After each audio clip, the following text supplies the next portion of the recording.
కేంద్ర ప్రభుత్వానిదే. అయితే కేంద్రం ఇస్తుంది 95 లక్షల కార్డులు కట. మొన్న ఈనాడే చెప్పింది కదా. ఇదివరకు మనం 87 వరకు గుర్తుంది నాకు. 95 లక్షలకి ఇస్తుందట రేషన్ బియ్యం.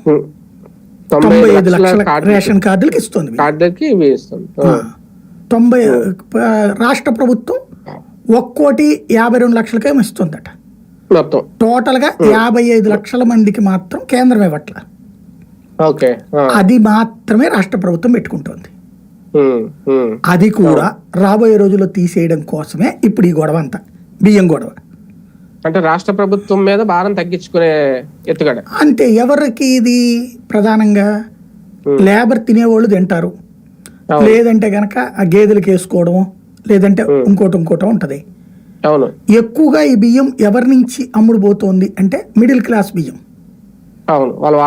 60 లక్షల మంది, 50 నుంచి 60 లక్షల మంది వాళ్ళు బియ్యం తినక 10 రూపాయల డబ్బులు తీసేసుకుని ఆ బియ్యాన్ని ఆ ఎండియూ ఆపరేటర్కో లేకపోతే ఆ రేషన్ డీలర్కో వదిలేస్తున్నారు. కాబట్టి దీన్నే కారణంగా చూపించి బియ్యం ఆపేయాలి. డైరెక్ట్గా కంప్లీట్గా అందరికి ఆపేస్తే ప్రజా తిరుగుబాటు వస్తుంది. కాబట్టి రాబోయే రోజుల్లో ఈ బియ్యం ఆపడానికి ఎదుగో వీళ్ళు అక్రమ రవాణా, అమ్మితే నేరం, కొంటే నేరం, గంజాయి